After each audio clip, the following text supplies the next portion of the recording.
Saya dengan mic-nya, dengan mikrofon, mengajak dan menghimbau kepada seluruh petugas polisi, medis dan sebagainya, dan warga ada yang di sekeliling kediaman beliau dari balik pagar mereka masing-masing untuk angkat tangan.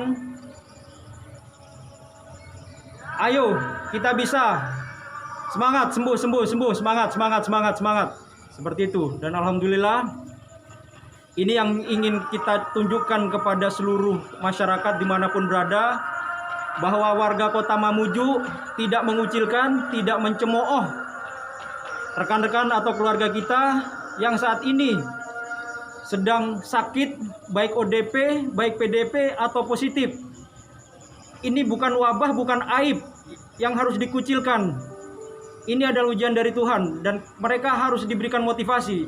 Warga Kota Mamuju solid, kita kompak, kita solid, kita tunjukkan bahwa pasien ini sembuh, dan itu motivasi. Ini saya harapkan apa yang terjadi di Kota Mamuju ini bisa diikuti oleh seluruh warga negara di Indonesia ini secara umum. Kita bisa, karena imunitas itu penting, motivasi itu penting, doa itu penting. Jangan mencemooh, mari kita saling mendoakan, mari saling menguatkan, mari kita hadapi bersama COVID-19. Kita bisa. Diberikan doa dan motivasi. Ya. Saya minta tolong diberikan motivasi semua. Ya. Ya. Semangat. Kanan. Semangat.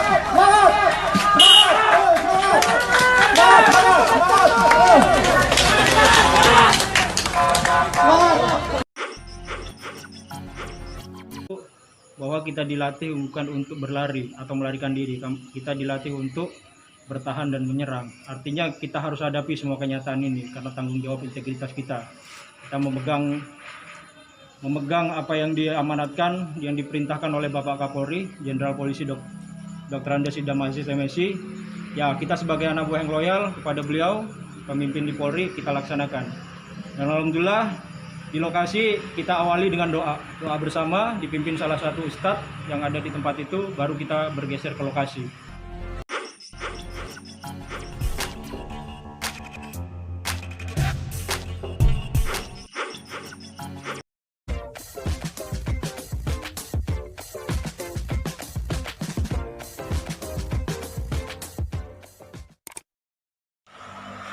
Om Dan, bagaimana proses evakuasinya kemarin ini? Jadi Bismillahirrahmanirrahim. Jadi kemarin kami mulai mungkin menceritakan bagaimana proses sebenarnya bukan menjemput paksa, itu yang harus diluruskan kepada masyarakat, tidak. Jadi saya selaku Kapolsek Kota Mamuju bersama Kadif Propos Polsek Kota Mamuju Bribka Ali Akbar Taifu mendampingi, mengawal dan menjaga keamanan kawan kami dari tim medis gugus COVID-19 Kabupaten Mamuju yang bernama Muhammad Isman. Dalam proses itu untuk melakukan tugas, ya mungkin kami ceritakan di awal agar masyarakat juga tahu, memang kami sudah melakukan upaya selama kurang lebih 2 hari. Jadi itu adalah hari kedua. Hari pertama tim gugus kabupaten kami juga melakukan tugas kami selaku kepolisian mengamankan. Jadi mereka sudah melakukan periksa kesehatan dan sebagainya sesuai SOP. Kemudian dilakukan negosiasi dan sebagainya, disarankan untuk dihimbau untuk melakukan pengamanan, ulangi pengobatan di rumah sakit. Mungkin belum ada titik temu komunikasi. Nah, sampai kami selaku Kapolsek Kota Mamuju beserta anggota melakukan pengamanan di sekitar lokasi. Jadi tetap kita memanusiakan, kita hanya menjaga keamanan saja di sekitar lokasi sampai malam, kurang lebih jam 11 malam. Kemudian keesokan harinya kami juga tetap berkoordinasi lagi dengan tim gugus kabupaten dan melaporkan kepada pimpinan kami di Polresta Mamuju, kepada Bapak Kapolresta Mamuju.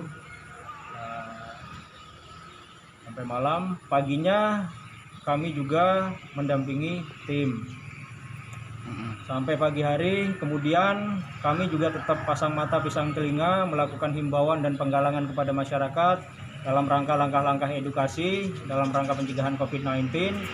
Sampai kurang lebih siang kami komunikasi dengan salah satu pejabat di sini. Ya seperti manusia yang biasa, seperti manusia biasa pada umumnya, termasuk saya juga punya hati nurani dan punya sisi lemah laku manusia. Ada kekhawatiran, keresahan dan kepanikan.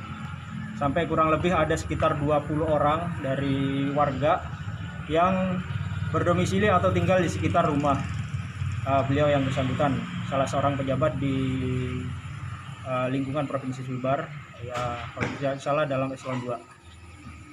Ada kepanikan, mereka datang ke kantor atau tim gugus COVID-19 Kabupaten, tepatnya di PSC 119.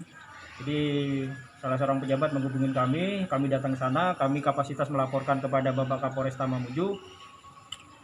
Kami datang ke sana, sempat ada negosiasi dengan beberapa pejabat dari lintas sektoral maupun gugus kabupaten, gugus provinsi, dihadiri oleh unsur TNI, Polri, masyarakat juga. Bapak Kapolresta juga ada di situ, beliau memimpin juga. Sempat dilakukan hearing oleh masyarakat yang tadi yang berdomisili di sekitar, kemudian dengan salah satu pejabat di gugus COVID atau di lingkungan provinsi, kemudian memasrahkan kepada dari hasil audiensi dan hearing tersebut ya sepenuhnya gugus kabupaten yang berkewenangan. Nah, mulailah ada sempat ada terpancing, terprovokasi, yang namanya manusia biasa, kekhawatiran ada keluarga dan sebagainya, sempat terprovokasi untuk melakukan hal-hal yang tidak diinginkan. Mulai ada suara riuh-riuh kecil dan sebagainya. Kemudian saya izin Kapolresta, saya izin kelunuan matur kepada beliau, mohon izin dan biar kami yang menghadapi.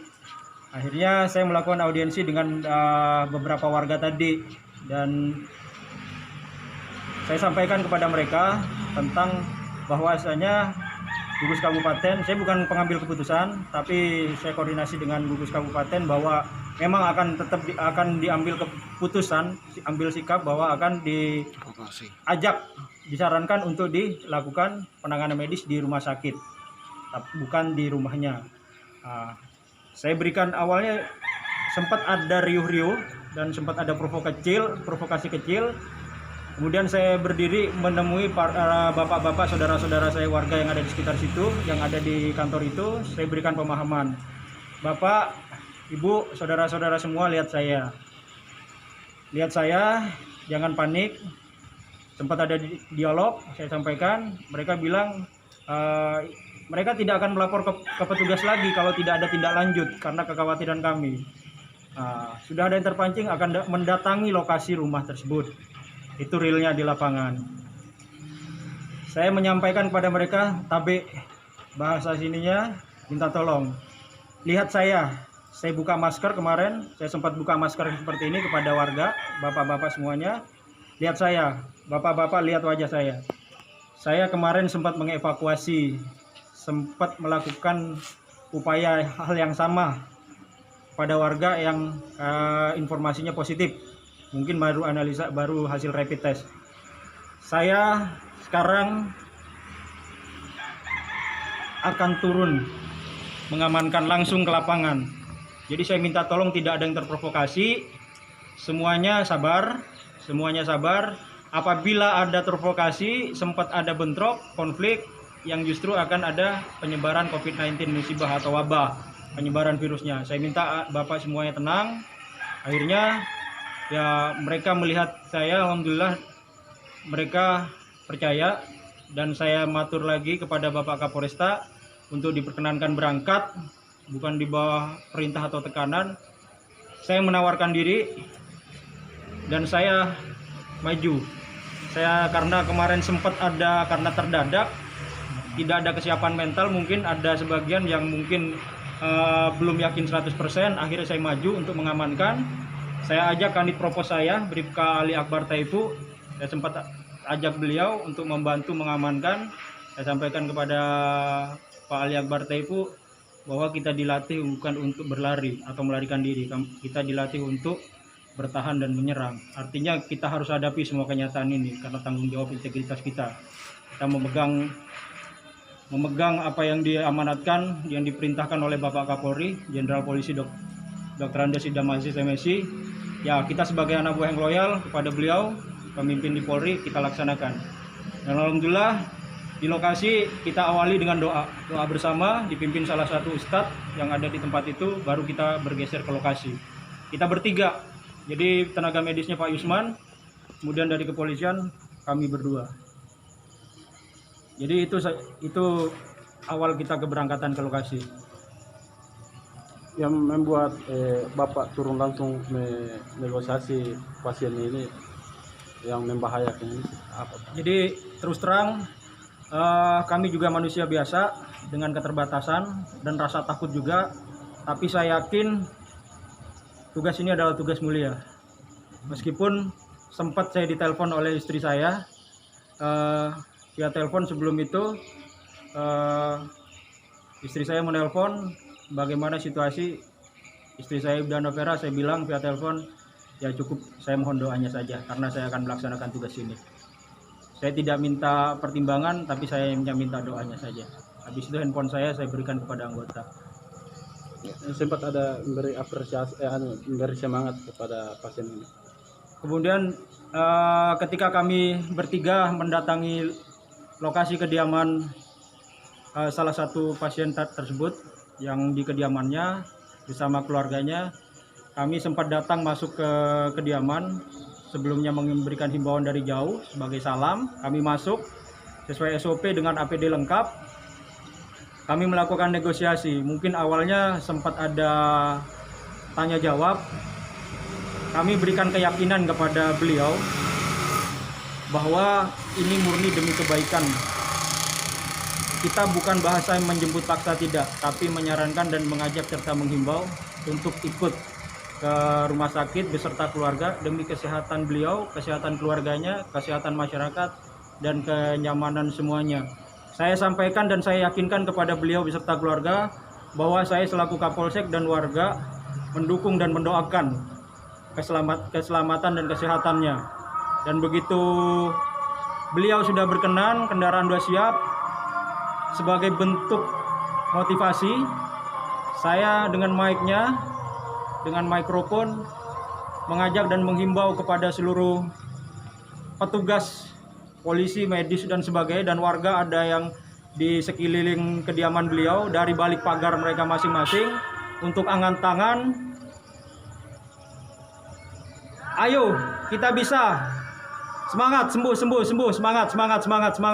Seperti itu. Dan alhamdulillah, ini yang ingin kita tunjukkan kepada seluruh masyarakat dimanapun berada, bahwa warga Kota Mamuju tidak mengucilkan, tidak mencemooh rekan-rekan atau keluarga kita yang saat ini sedang sakit, baik ODP, baik PDP atau positif. Ini bukan wabah, bukan aib yang harus dikucilkan. Ini adalah ujian dari Tuhan dan mereka harus diberikan motivasi. Warga Kota Mamuju solid. Kita kompak, kita solid, kita tunjukkan bahwa pasien ini sembuh, dan itu motivasi. Ini saya harapkan apa yang terjadi di Kota Mamuju ini bisa diikuti oleh seluruh warga negara di Indonesia ini secara umum. Kita bisa, karena imunitas itu penting, motivasi itu penting, doa itu penting. Jangan mencemooh, mari kita saling mendoakan, mari saling menguatkan, mari kita hadapi bersama COVID-19. Kita bisa.